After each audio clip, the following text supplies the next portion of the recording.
Temor y sabiduría en un mundo de contradicciones. Ese es el tema que vamos a estar considerando en esta mañana, mis hermanos.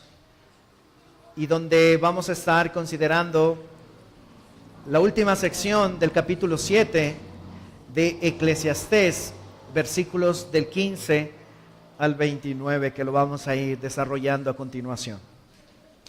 Pero, mis hermanos, ¿alguna vez usted se ha preguntado por qué los impíos prosperan más que los piadosos? Y justamente hablando con el hermano Richard, él me decía esta pregunta: ¿por qué muchas veces las personas que viven lejos del Señor, que viven lejos de su palabra, uno puede mirar y pensar que les va mucho mejor que a las personas que de verdad quieren honrar a Dios, que quieren caminar justamente delante de sus ojos? Mis hermanos, puede haber muchas preguntas en nuestros corazones con respecto a esta realidad. ¿Por qué los impíos prosperan? ¿Y por qué los justos, los creyentes, muchas veces no prosperamos? Al parecer, realmente estamos viviendo en un mundo de contradicciones, porque se supone que nosotros como cristianos, si queremos honestamente honrar a Dios, vivir en su palabra, obedecer las escrituras, nos debería ir bien en todo lo que hacemos. Es más, precisamente, mis hermanos, estábamos en la escuela dominical considerando el capítulo 1 de Salmos, y el salmista dice que todos aquellos que meditan en su palabra, que se deleitan en las escrituras, que no atienden a los consejos de malos, ni se sienta en las sillas de los escarnecedores, son bienaventurados, y que todas las cosas que ellos hacen les irá bien, van a prosperar. Pero si somos honestos, nos damos cuenta que muchas veces esa realidad no es parte de nosotros. Y lo peor de todo es que al ver a nuestro vecino impío, podemos ver aparentemente que le va bien. Tiene un mejor salario, tiene un mejor empleo, tiene una casa más grande que la nuestra, tiene un carro más nuevo que el nuestro. Y uno puede decir: pero Señor, yo te estoy sirviendo a ti, yo voy a la iglesia todos los domingos, yo me guardo del pecado, yo quiero vivir una vida de integridad. ¿Por qué ese hombre o esa mujer que te está deshonrando, que está viviendo lejos de ti, tú le haces prosperar? Mis hermanos, y al ver esta realidad, muchas veces podemos concluir que al parecer Dios ha perdido el control, que la vida parece estar al revés. ¿Cómo es posible que el hombre justo perezca y que el impío prospere? Incluso, mis hermanos, como citábamos ahorita, no solamente el Salmo 1, sino también algunas promesas en el Antiguo Testamento, nosotros vemos claramente este ejemplo. Deuteronomio capítulo 4, verso 40 dice, yo te lo leo: así pues guardarás sus estatutos y sus mandamientos que yo te ordeno hoy, a fin de que te vaya bien a ti y a tus hijos después de ti, y para que prolongues tus días sobre la tierra que el Señor tu Dios te da para siempre. Aquí vemos una promesa muy clara, ¿no es cierto? Dios dice: si tú guardas mis estatutos y mis mandamientos, ¿cuál es el resultado de guardar los estatutos y los mandamientos del Señor? Que todo nos va a ir bien. Pero la pregunta es, mis hermanos, ¿todo nos ha ido bien en la vida? Y uno puede decir: pero Señor, ¿por qué yo como cristiano estoy padeciendo esta enfermedad? Mis hijos muchas veces han tenido que enfrentar enfermedades difíciles. ¿Y los hijos de los impíos están bien?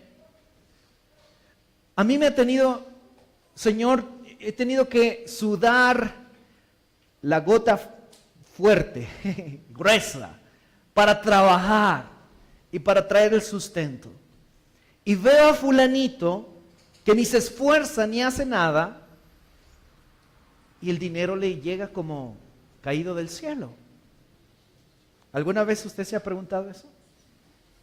Se supone entonces que una persona que camina fielmente en los mandamientos y en los estatutos del Señor le debería ir bien en todas las cosas que hace, en los proyectos que emprenda.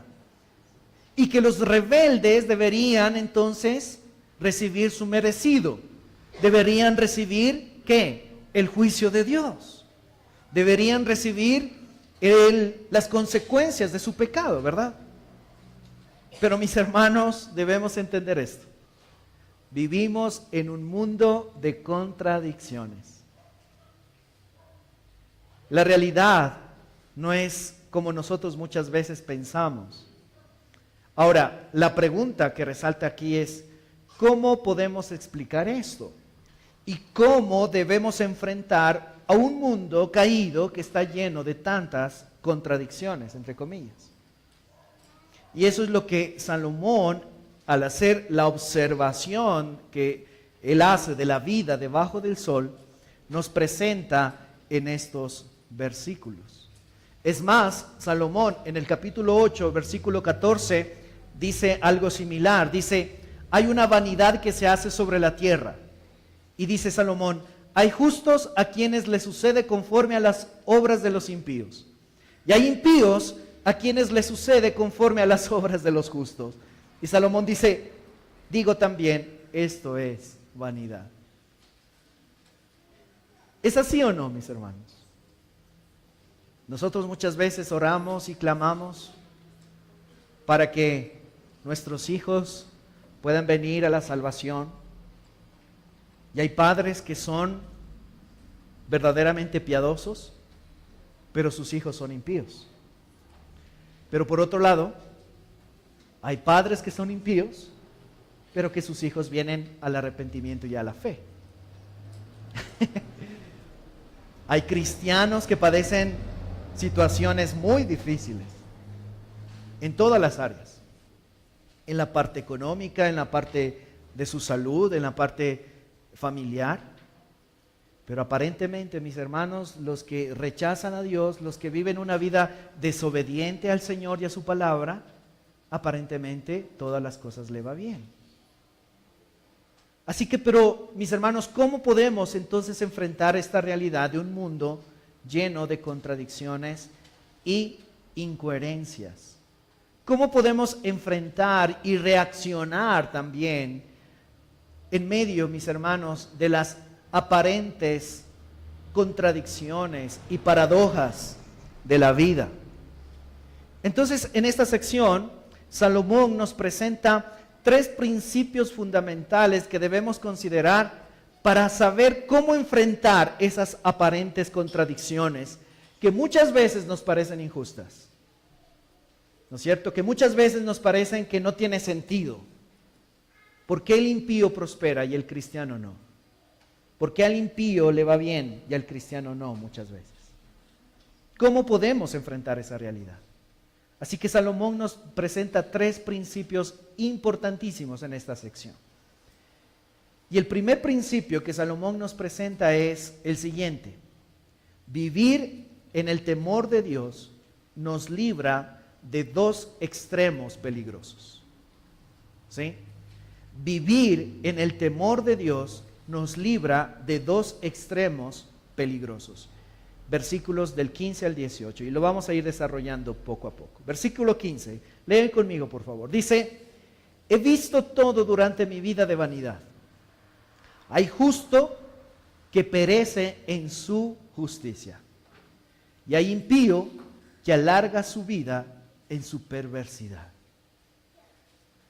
Mis hermanos, esto es una realidad. Hay impíos que viven una vida larga y extensa, pero hay justos que mueren en una corta edad. Y se me viene a la mente, por ejemplo, el misionero Jim Elliot, que vino al Ecuador, a las selvas de nuestro país, a predicar el evangelio, y que fue asesinado por esta tribu salvaje en ese tiempo, porque su deseo, su sueño, su anhelo era que esta tribu conozca verdaderamente el evangelio, y murió joven. Y uno puede decir, pero ¿cómo es posible, Señor? Un misionero que entregó su vida, su juventud, con una capacidad impresionante, haya venido a la selva de nuestro país a ser asesinado por los guaraní, esa tribu salvaje en ese tiempo. Pero ves a otros personajes impíos, perversos, que caminan de una manera desobediente ante la palabra del Señor y viven largas vidas. Salomón está observando esa realidad. He visto todo durante mi vida de vanidad. Hay justo que perece en su justicia y hay impío que alarga su vida en su perversidad. Pareciera, mis hermanos, entonces que estamos viviendo en un mundo que se mueve al revés. Porque se supone, mis hermanos, como decíamos hace un momento, que a los justos les debería ir bien, deberían prosperar, deberían tener largas vidas. Pero Salomón nos dice que son los impíos los que muchas veces son los que disfrutan de una larga vida. Mis hermanos, entonces debemos entender que vivimos en un mundo dañado por el pecado, donde los justos tendrán que enfrentar todo tipo de desafíos y adversidades por hacer las cosas bien, incluyendo una muerte temprana en ocasiones. Y sabes, él no fue el único que tenía ese cuestionamiento en su mente, al igual que nosotros muchas veces. Asaf, el autor del Salmo 73, vayamos allá, estaba sorprendido por esa misma realidad. Veamos lo que dice el salmista Asaf en el Salmo 73, versículos del 1 al 9. Vamos rápidamente, es importante leer este texto. Salmos 73. Asaf se cuestiona y sinceramente le dice al Señor lo siguiente. Miren, Salmo 73. Ciertamente Dios es bueno para con Israel, para con los puros de corazón. En cuanto a mí, mis pies estuvieron a punto de tropezar, casi resbalaron mis pasos. Mira lo que dice el versículo 3.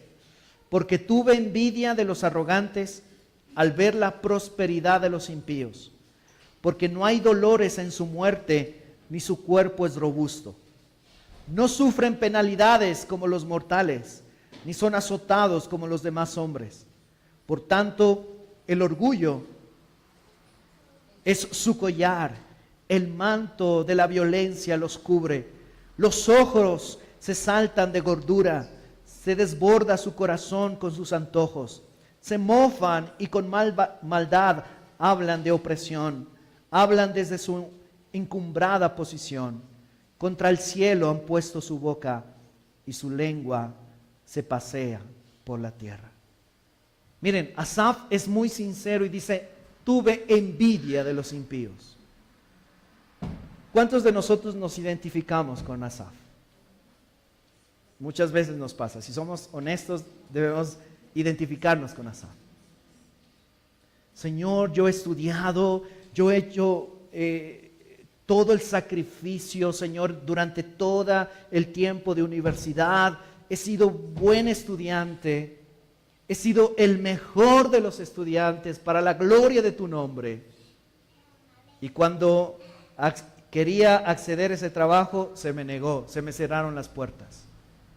Y mi compañero, que era un vago, que copiaba en los exámenes, que hacía cosas horribles delante de tus ojos, presentó la carpeta y se le abrió las puertas de ese trabajo. ¿Cómo es posible, Señor? Podemos nosotros rasgarnos las vestiduras y decir eso, como Asaf. Pero ¿sabes? Más adelante, en este mismo salmo, Asaf concluye correctamente en los versículos 16 y 18. Mira conmigo lo que dice más adelante. Ciertamente tú los pones en lugares resbaladizos, los arrojas a la destrucción.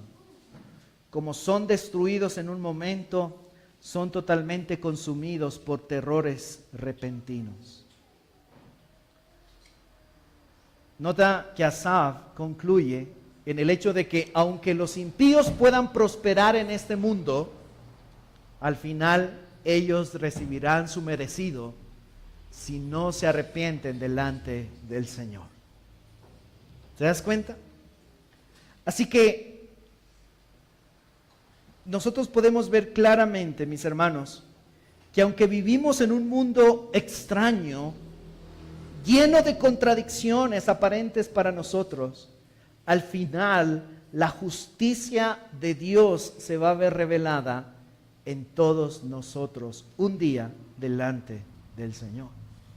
Y a la luz de esta verdad entonces que Salomón está compartiendo con nosotros, ahora pasa a darnos un principio un poco extraño en los siguientes versículos. Mira conmigo el versículo 16. Por eso dice Salomón y dice, no seas demasiado justo, ni seas sabio en exceso. ¿Por qué has de destruirte? Versículo 17. No seas demasiado impío, ni necio. ¿Por qué has de morir antes de tu tiempo? Es un poco extraño este consejo que Salomón nos está dando, porque se supone que nosotros debemos caminar en justicia y se supone que nosotros debemos buscar la sabiduría. Es más, Santiago nos dice que debemos pedir sabiduría a Dios y Él nos dará abundantemente. Pero entonces la pregunta es, ¿a qué se está refiriendo Salomón cuando nos dice no seas demasiado justo ni seas demasiado sabio? ¿Cuál es el punto aquí? Mis hermanos, lo que Salomón nos está diciendo aquí es que no seas justo por ti mismo, ese es el punto. No seas sabio por ti mismo. Es decir, lo que Salomón nos está diciendo, o lo que está haciendo Salomón en este versículo, es corregir la forma como muchos judíos estaban reaccionando a las paradojas de la vida, o a las injusticias de la vida, o a las contradicciones de la vida. Decíamos anteriormente, mis hermanos, que Dios promete bendición y Dios promete prosperidad y Dios promete una vida buena a aquellos que obedecen su palabra, ¿verdad? Los judíos tenían eso en mente. Ellos decían, si te portas mal, te va a ir mal. Si te portas bien, te va a ir bien. Ese era el pensamiento simplista de los judíos. Ahora, como esa realidad no era una realidad en sus vidas, entonces, mis hermanos, ellos empezaban a añadir mandamientos a lo que ya Dios había establecido en su palabra. Y a eso es lo que se está refiriendo Salomón. No seas demasiado justo ni sabio en exceso. Y un ejemplo claro de eso, por supuesto, son los fariseos, ¿verdad? Los fariseos añadían leyes que Dios nunca había establecido. Los fariseos buscaban obedecer leyes que Dios nunca había ordenado.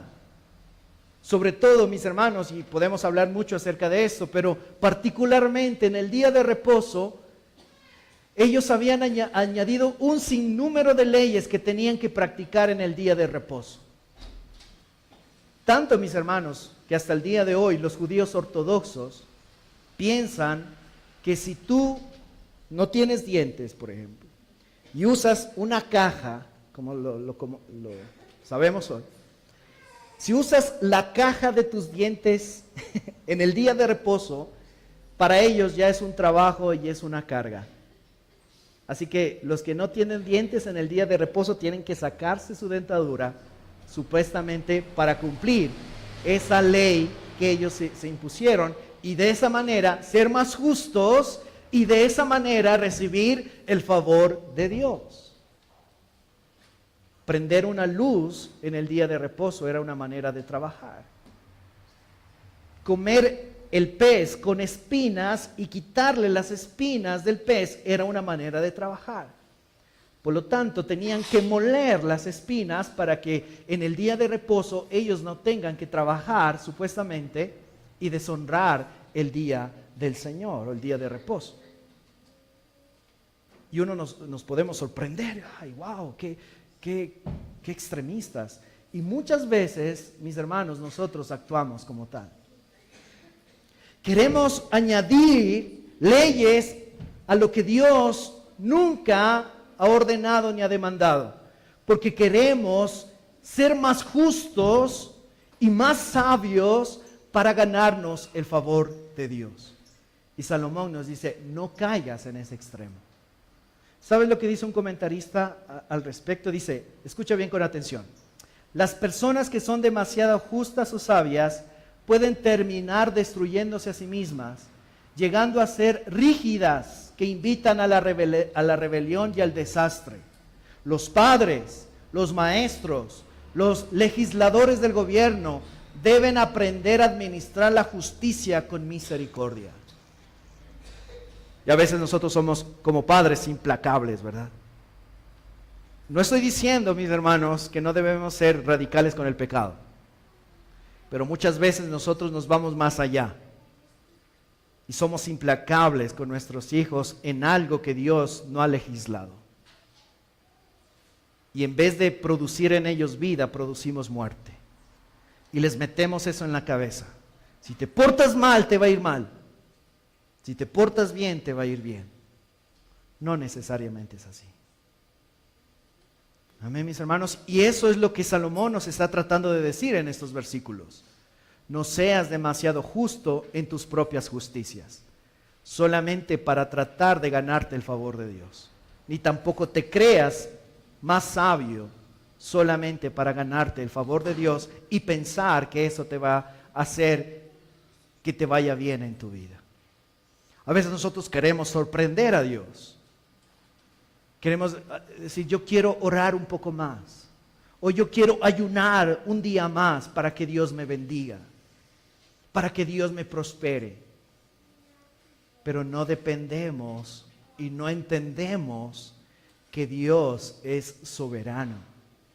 Y que la providencia de Dios es perfecta para con nuestras vidas. Y aunque tú te puedas pasar ayunando 40 días, tú no vas a poder torcer la voluntad y el brazo de Dios. ¿Sí me hago entender? Pero también Salomón sabiamente nos dice, pero tampoco no caigas en el otro extremo. En el versículo 17, donde nos dice, no seas demasiado impío, ni seas necio, porque has de morir antes de tu tiempo. El extremo opuesto de ser demasiado justo por sí mismo es de ser demasiado malo.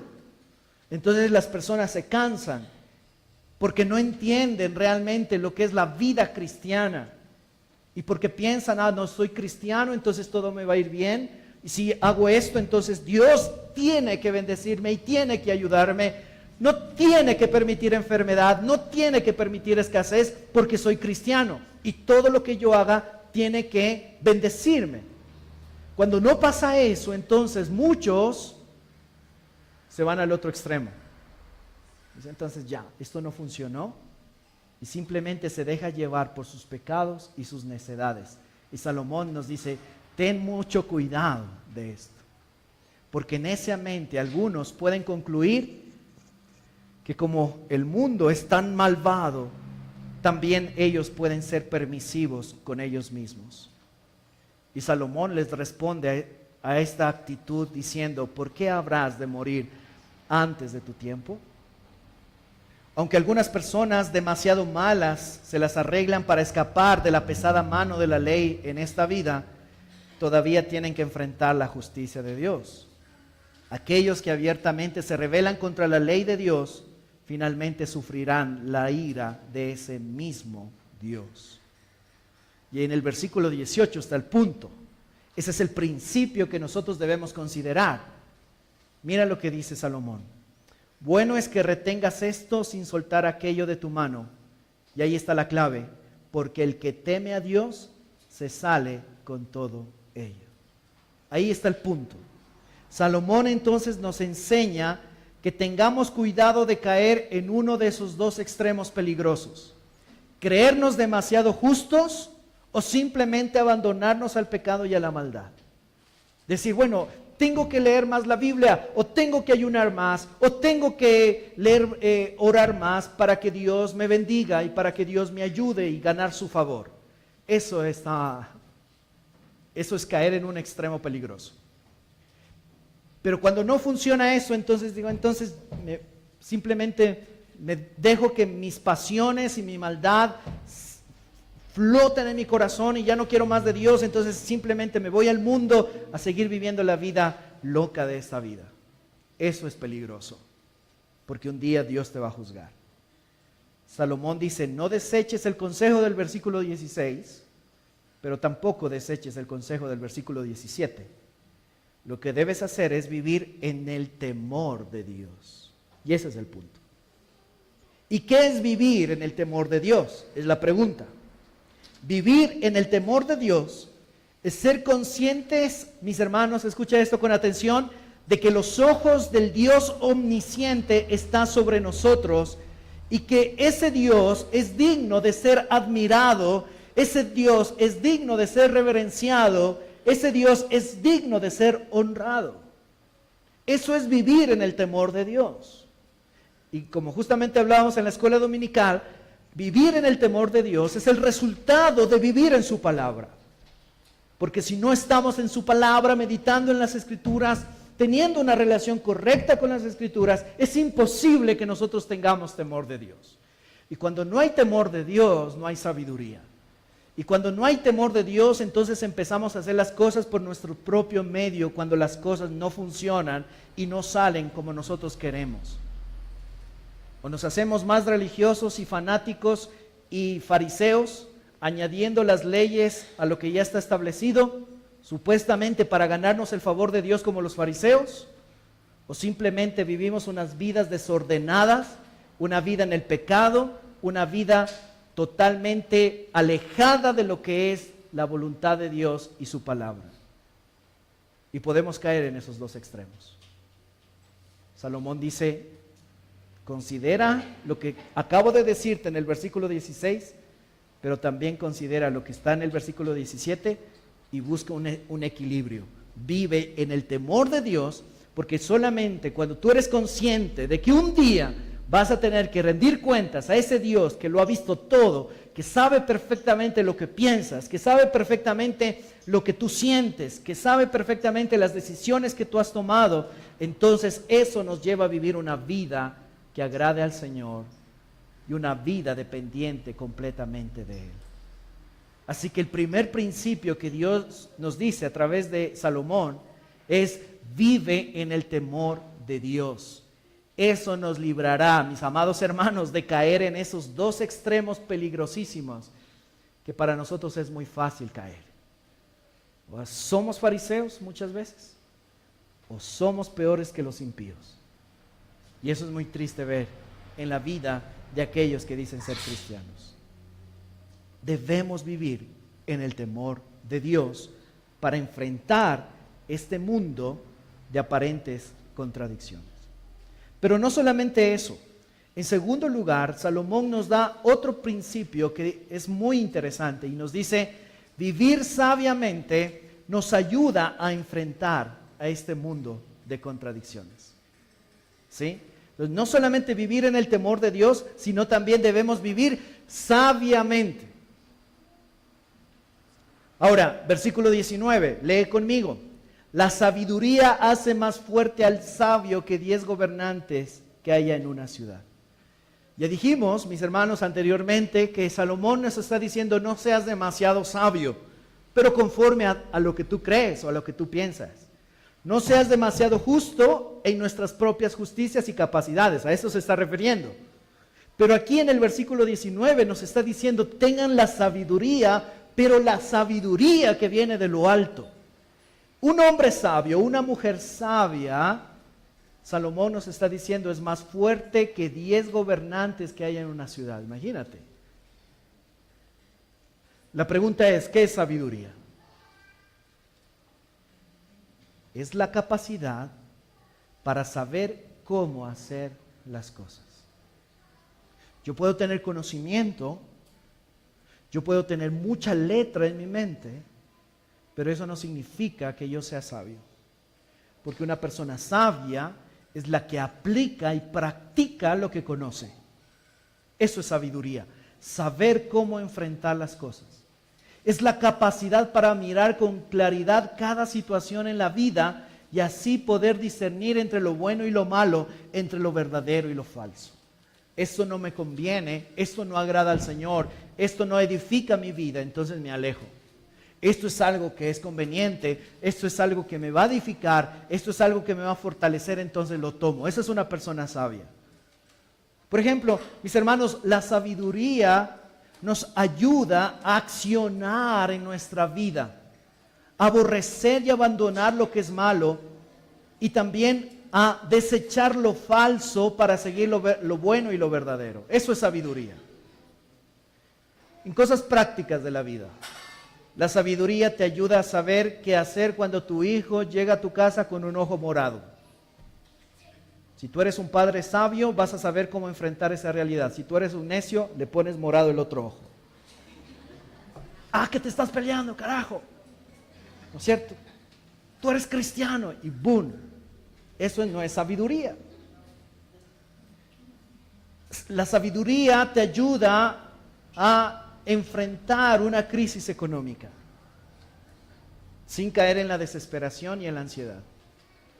La sabiduría te ayuda a manejar las riquezas cuando hay abundancia en tu vida, sin caer en el amor al dinero, ni en el orgullo, ni en la arrogancia. La sabiduría, mis hermanos, nos ayuda a enfrentar una realidad, por ejemplo, cuando perdemos nuestro trabajo. Cuando llega la carta de renuncia de nuestro jefe y te dice, gracias, hasta aquí llegaste. ¿Cómo enfrentamos esa realidad? La sabiduría, mis hermanos, nos ayuda a enfrentar todas las adversidades de nuestra vida. Cómo criar a nuestros hijos, cómo educarles, cómo enseñarles, cómo dirigir nuestra familia, cómo dirigir nuestra economía. Salomón nos dice, vivir de esa manera te ayuda a enfrentar este mundo de contradicciones. En vez de estar envidiando a tu vecino porque tiene más, tú aprendes en la sabiduría de Dios a administrar lo poco o lo mucho que Dios ha puesto en tus manos, en vez de estar viendo cómo el impío prospera. ¿Sí me hago entender, mis hermanos? ¿Estamos acá? Mira lo que dice Proverbios 14:1. Yo te lo leo. La mujer sabia, ¿qué hace? Edifica su casa, pero la necia con sus manos la derriba. Amadas hermanas, ¿usted es una mujer sabia o una mujer necia? Si usted es una mujer sabia, usted con la sabiduría de Dios está edificando su casa. Cuando su esposo llega, cuando su esposo pronto llega un poco estresado por el trabajo, cuando su esposo llega un poco cansado por el trabajo, ¿usted cómo lo recibe a su esposo cuando llega en esa situación difícil? Cuando su esposo dice, necesito estar en paz, necesito tener un tiempo, déjame ir a orar, déjame ir a buscar al Señor, tuve un mal día en el trabajo. Usted dice, bueno, mi amor, yo te doy el espacio, voy a orar por ti mientras tú vas allá. O le recibe con todo el sermón de 10 hojas ahí, esperándole, mira lo que hizo tu hijo, mira lo que hizo tu hija, mira lo que hizo el perro, mira, tenemos que pagar esto, mañana tienes que pagar esto, mañana las deudas, mañana... ¿Cómo recibes a tu esposo en esos días difíciles que muchas veces nosotros tenemos? ¿Lo destruimos o afirmamos? Pero eso todo depende de que si tú eres una mujer sabia o eres una mujer necia. Si eres una mujer sabia, Salomón dice que eres mejor que 10 gobernantes de una ciudad. ¿Se dan cuenta? Ahora, pero no solamente las esposas. Primera de Pedro 3:7 dice, y vosotros maridos igualmente vivid con ellas sabiamente, dando honor a la mujer como a vaso más frágil y como a coherederas de la gracia de la vida, para que vuestras oraciones no tengan estorbo. ¿Te imaginas cómo serían nuestros hogares y nuestros matrimonios si habría sabiduría tanto en el esposo como en la esposa? ¿Te imaginas cómo tú enfrentarías los desafíos del matrimonio y los desafíos de una familia y los desafíos de la crianza si tanto papá y mamá serían sabios? ¿Se imaginan ustedes cómo serían sus finanzas si ustedes administrarían o administraríamos con sabiduría nuestras finanzas? ¿Cómo serían, mis amados hermanos, nuestras relaciones interpersonales si caminaríamos con sabiduría? Un autor dijo lo siguiente: la sabiduría protege nuestra mente porque nos ayuda a ver la vida desde la perspectiva de Dios y no de la nuestra. La sabiduría protege nuestra voluntad porque nos ayuda a escoger los mejores métodos para lograr los mejores fines. En cuanto a las decisiones, pastor, es que yo estoy enamorada de él. ¿Es cristiano? No. ¿Qué dice la Biblia? No, pero es que el amor es lo que prevalece, pastor. Ah, ok, está bien. ¿Y después qué va a pasar con ese matrimonio en yugo desigual, como hablábamos en la escuela dominical? La sabiduría te protege nuestra voluntad porque nos ayuda a escoger los mejores métodos para lograr los mejores fines. Sabiduría, mis hermanos. La sabiduría protege nuestro hablar porque nos ayuda a considerar con más cuidado qué decir, cómo decir y cuándo decir. Amadas hermanas, yo sé que ustedes cuando llegan sus esposos tienen 30,000, 40,000 y 50,000 palabras guardadas ahí en su corazón para expresarlas a sus esposos. Pero sé sabia en cómo, cuándo y dónde expresar esas 50,000 palabras o 30,000 palabras que las mujeres por lo general dicen diariamente. No expreses todo de una cuando tu esposo está estresado y llega cansado de tu trabajo. Mejor espera hasta la hora del almuerzo, de la cena, o bríndale un café y dile: bueno, amor, ahora sí, ¿me puedes escuchar? Porque tengo mucho que hablar, mucho que expresar. Y durante todo este día he estado callada y tengo ahí en el corazón y en mi lengua muchas palabras para decirte. Pero también la sabiduría te ayuda a saber cómo expresar esas palabras y cuándo decirlas. Pero también el autor dice, la sabiduría nos ayuda a lidiar con el más grande de los problemas. ¿Cuál es el más grande de los problemas que tenemos? El pecado. La sabiduría nos ayuda a lidiar con nuestro propio pecado, pero también nos ayuda a lidiar con el pecado de los demás. Actuar correctamente, sabiamente. Salomón dice, un hombre sabio es mejor que 10 gobernantes que haya en una ciudad. Versículo 20. Luego dice, ciertamente no hay hombre justo en la tierra que haga el bien y nunca peque. Nota, aquí hay algo muy interesante. Una de las cosas que la sabiduría nos enseña es a reconocer la verdadera condición del ser humano. Y Salomón nos presenta aquí, mis hermanos, una doctrina esencial de la vida cristiana, que es la universalidad del pecado. Y que creen muchos comentaristas que Pablo posiblemente tenía en mente este texto cuando escribió Romanos 3, que todos lo conocemos, que dice, no hay justo ni aun uno, no hay quien entienda, no hay quien busque a Dios. Y Salomón nos está diciendo claramente que ciertamente no hay hombre justo en la tierra que haga el bien y nunca peque. No hay ni siquiera uno, ni el pastor, ni el papa, nadie puede decir yo nunca he pecado contra Dios, yo soy justo. Ese hombre estaría completamente loco si piensa de esa manera.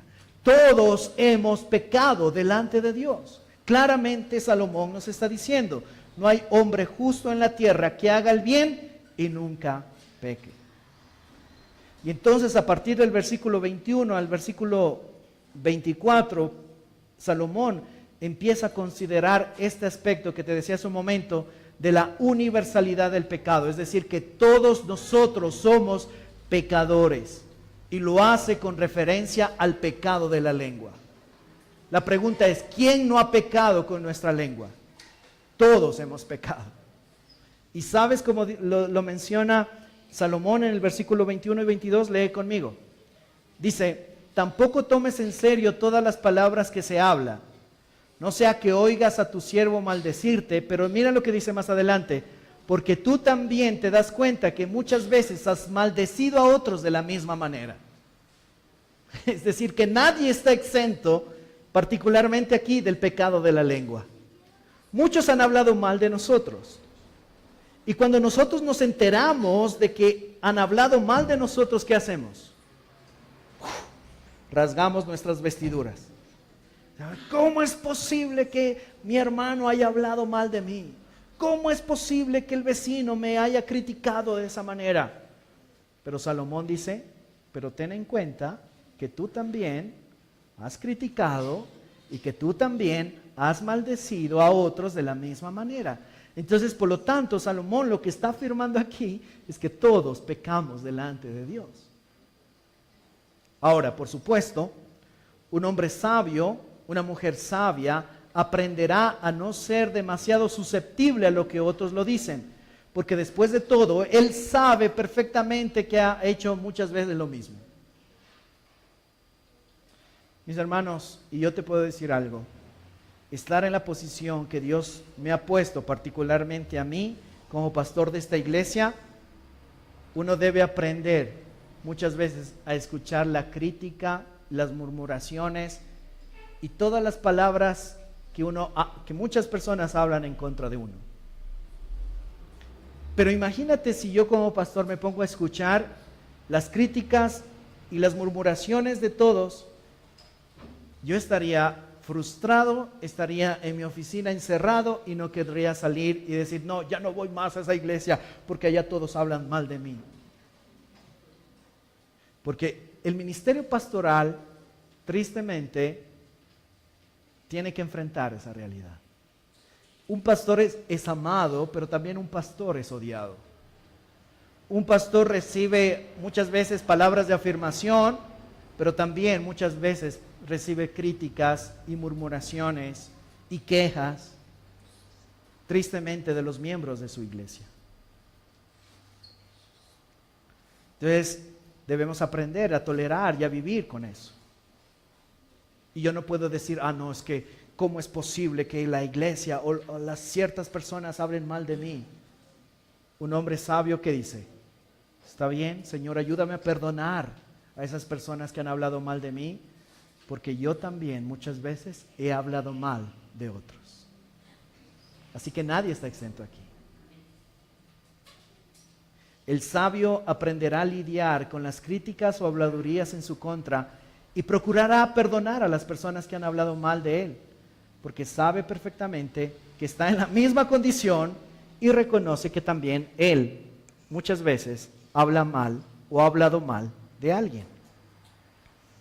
Te das cuenta que Salomón es muy sabio en mostrar la universalidad del pecado en estos textos. Todos hemos pecado.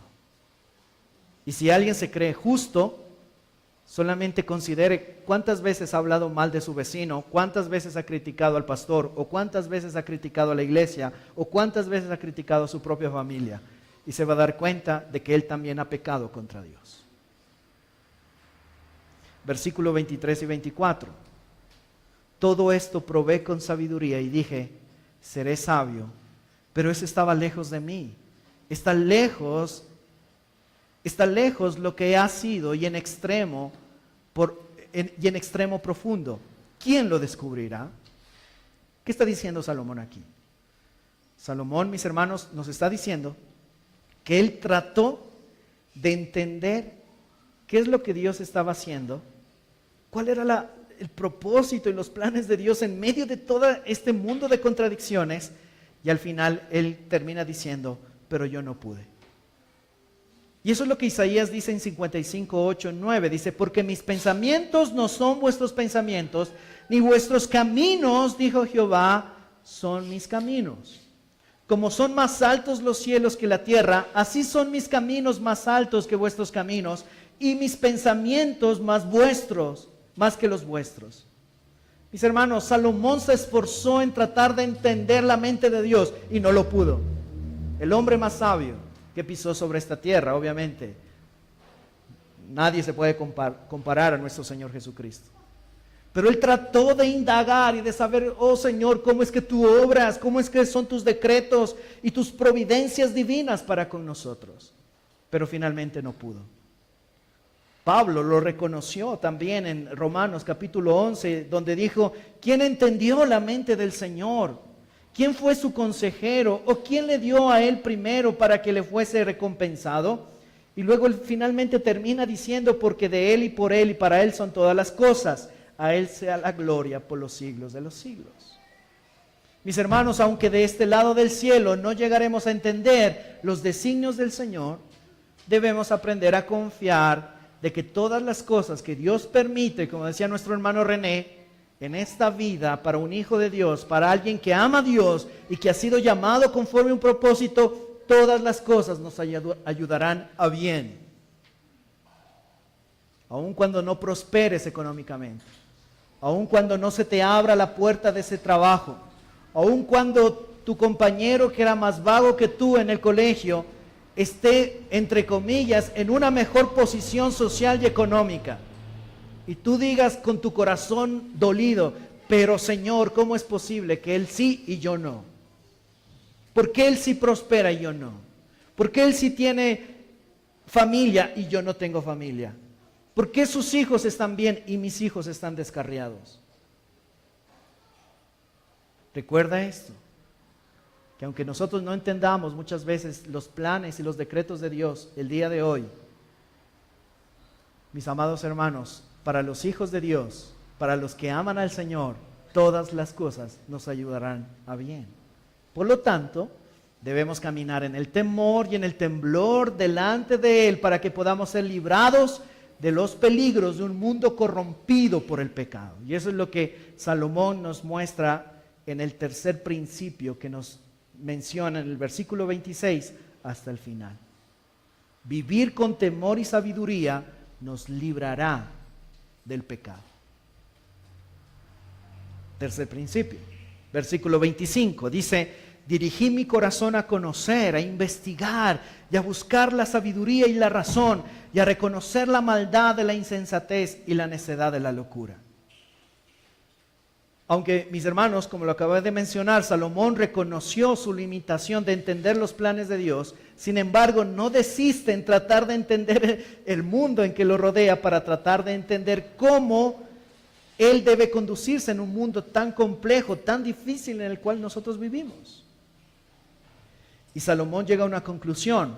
Entre él más investiga, entre él más analiza la realidad del hombre, la realidad de este mundo, más se da cuenta, mis amados hermanos, de la maldad del corazón humano. Y en su propia experiencia habla particularmente en el versículo 26 en adelante del peligro del pecado de la inmoralidad sexual. Es que es tremendo el pensamiento que Salomón tiene, mis hermanos. Salomón dice, no entiendo tus planes y tus pensamientos, pero él sigue indagando, él sigue observando, él sigue mirando la realidad del hombre debajo del sol. Y se da cuenta que el hombre es pecador, que el hombre tiene un corazón perverso. Y él mismo lo reconoce en su propia experiencia y mira lo que empieza a hablar más adelante en el versículo 26 y versículo 27. Y hallé más amarga que la muerte a la mujer cuyo corazón es lazos y redes, cuyas manos son cadenas. El que agrada a Dios escapará de ella, pero el pecador será por ella apresado. Mira, dice el predicador, he descubierto esto, agregando una cosa a otra para hallar la razón, que mi alma está todavía buscando, mas no hallado. He hallado un hombre entre mil, pero mujer entre todas estas no he hallado. Ahora, hermanas amadas, aquí Salomón no está denigrando a la mujer, ni es un machista, de ninguna manera.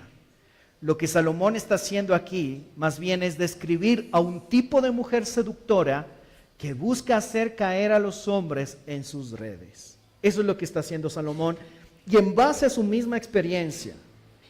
Porque recuerdas, ¿cuántas mujeres llegó a tener Salomón? 700 reinas y 300 concubinas. Y la Biblia dice claramente que esas mujeres desviaron el corazón de este hombre, ¿no es cierto? A tal punto que este hombre, Salomón, llegó a adorar a dioses falsos. Y eso es lo que está haciendo Salomón aquí. Y en Proverbios capítulo 5, versículo 3 y 4, Salomón está enseñando a su hijo y le está advirtiendo a su hijo de la mujer extraña, que es la mujer que está describiendo aquí en estos versículos. Dice, porque los labios de la mujer extraña destilan miel al principio, y su paladar es más blando que el aceite, mas su fin es amargo como el ajenjo, agudo como espada de dos filos. Wow. Amados hombres que me escuchan, presta atención a lo que Salomón está diciendo aquí. Y no pienses que tú y yo podemos estar exentos de caer en este pecado. Salomón nos está diciendo, vive en el temor de Dios y vive con la sabiduría de Dios para evitar precisamente caer en los lazos de una mujer extraña, que al principio puede destilar miel y su paladar es más blando que el aceite. Eso es, mis hermanos, precisamente una descripción perfecta del pecado de inmoralidad sexual. Al principio todo es placer, al principio todo es fantasía, todo es algo bonito, hermoso, una relación. No es mi esposa, pero yo amo a esta mujer. Ella me da lo que mi esposa no me da. Ella es más joven que mi esposa. Ella es más linda que mi esposa. Es más, me consiente más que mi esposa. Pero ¿sabes cómo llega al final? Ese hombre o esa mujer que caen en estos pecados, dice, pero su fin es amargo como el ajenjo y agudo como espada de dos filos.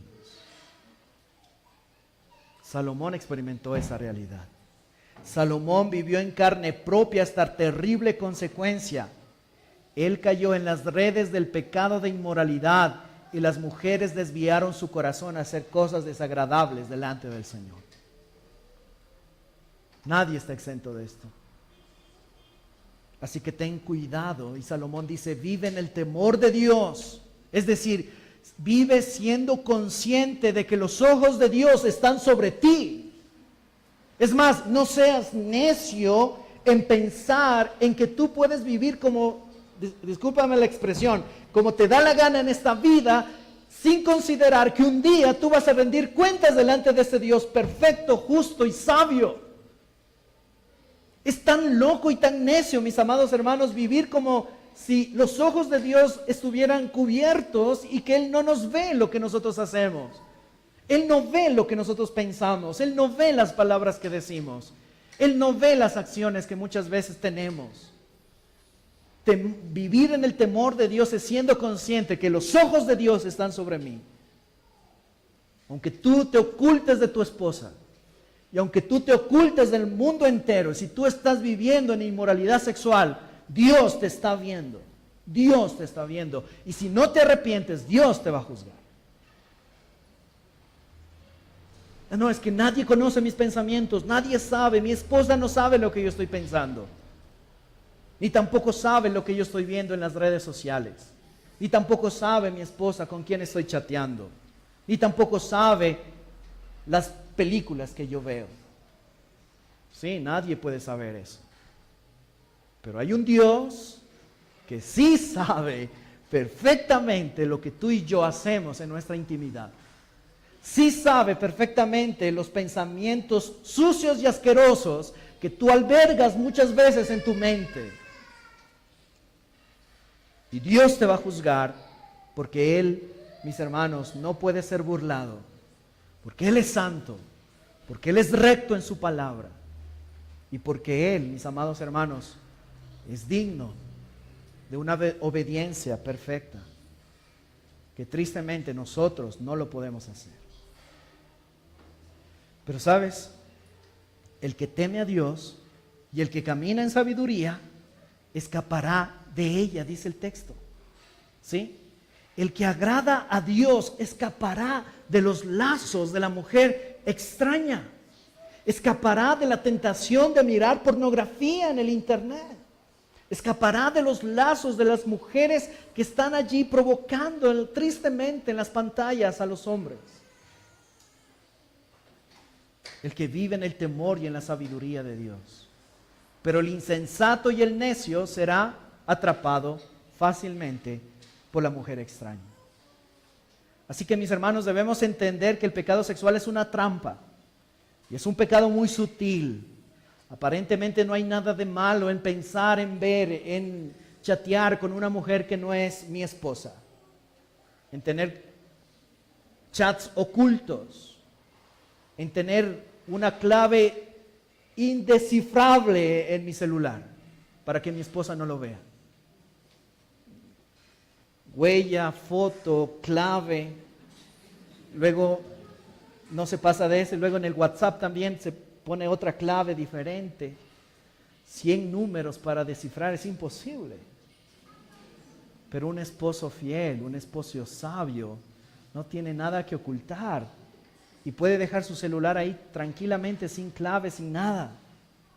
O le puedes avisar a tu esposa, porque mira, amor, ahí está mi clave. Tú puedes acceder a todas las cosas y conversaciones que yo tengo en los chats. No tengo nada que ocultarte. Eso es un hombre sabio que vive en integridad. No perfecto, por supuesto, pero sí un hombre sabio. Que sigue el ejemplo de José. ¿Te acuerdas de José? Cuando él fue tentado por la mujer de Potifar, ¿qué hizo José? Huyó. No se quedó a conversar con ella, ni tampoco le comenzó a predicar el evangelio. Porque muchos hombres dicen, no, pastor, yo puedo vencer la tentación, tranquilo, déjame. Yo puedo ir a conversar con mi exnovia, porque ella me citó a un café. No, hermano, no puedes acceder a eso. No es tu esposa, no es la mujer de tu juventud. Honra a tu esposa. No, no, pastor, yo puedo. Tranquilo, le voy a predicar el evangelio. Huye de las pasiones juveniles, dice el apóstol Pablo a Timoteo. José huyó de la tentación. Y aunque la mujer, ¿verdad? En medio de la huida, esta mujer cogió el vestido de José y él tuvo que salir prácticamente desnudo. Pero huyó de la tentación.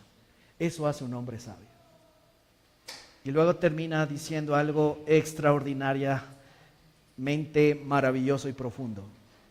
Mira solo esto hallado, dice Salomón, concluye, que Dios hizo recto a los hombres, pero ellos buscaron muchas artimañas. Dios creó al hombre en un estado de perfección, de justicia y de santidad. El hombre fue creado a la imagen y la semejanza de Dios, y Dios le dio la capacidad al hombre para comprender y también le dio la gracia para aprovechar una enorme cantidad de recursos para su bien. Pero el hombre se rebeló contra su creador, quebrantando el pacto que Dios hizo con él. Y entonces, por causa de su desobediencia, Adán cayó de su estado de justicia a un estado de corrupción moral y espiritual. Y como justamente lo estamos estudiando cada miércoles, ese pecado fue imputado a toda su descendencia. Por lo tanto, tú y yo, que somos descendientes de Adán y Eva, nacemos con una naturaleza pecaminosa, corrupta, hostil a Dios. Nacemos, mis amados hermanos, rebeldes a la palabra de Dios, en condenación, como dice el Evangelio de Juan. Por esta razón, mis hermanos, todo lo que nosotros hacemos está manchado con el pecado. Y el hombre en su pecado degrada incluso todo lo que él intenta hacer para su progreso. Es increíble, mis hermanos, cómo el pecado ha llevado a la humanidad a donde nosotros nos encontramos. Y aunque el mundo supuestamente está progresando, la realidad es que el mundo se está yendo en una espiral descendente en su pecado y en su inmoralidad. Un ejemplo claro es el Internet. ¿Sí o no que el Internet fue un invento bueno, mis hermanos? ¿Sí o no? ¿Es bueno o no el Internet? Hoy no podemos vivir sin el Internet. Pero ¿qué ha hecho el corazón del hombre? La mayoría de las páginas que nosotros encontramos en el Internet son páginas que ni siquiera quiero mencionarte. La mayoría, el 80% del Internet es completamente basura y asqueroso, mentira y toda clase de pecado encontramos en el Internet. Las redes sociales. En un momento, en la mente de los creadores de las redes sociales era facilitar la comunicación entre nosotros. Pero ahora, ¿qué ha pasado? ¿Cómo ha hecho el corazón del hombre mismo y ha corrompido algo tan bueno en un sentido, en algo tan detestable como son las redes sociales el día de hoy, mal usadas? Porque a través de las redes sociales se mueve un tráfico de influencias, de trata de personas, hombres perversos que se hacen pasar por otras personas para atrapar a nuestros niños, a nuestros adolescentes. Cosas terribles, mis hermanos. Eso es la evidencia del corazón pecaminoso y perverso del hombre. Pero Dios, mis amados hermanos, aunque nuestro primer representante Adán pecó y quebrantó el pacto de obras, Dios en su gracia nos envió un segundo representante que es Jesucristo, que Él fue obediente y obediente hasta la cruz. Y ahora aquellos que están bajo la justicia de Cristo, bajo la representación de Cristo, nosotros somos declarados justos delante de Dios. Amén. Así que, mis amados hermanos, aunque nuestro primer representante fracasó quebrantando el pacto, nuestro segundo representante, Cristo, que siendo Dios se hizo hombre y vino a este mundo para revertir los efectos de la entrada del pecado al mundo provocado por el primer hombre, por el primer Adán.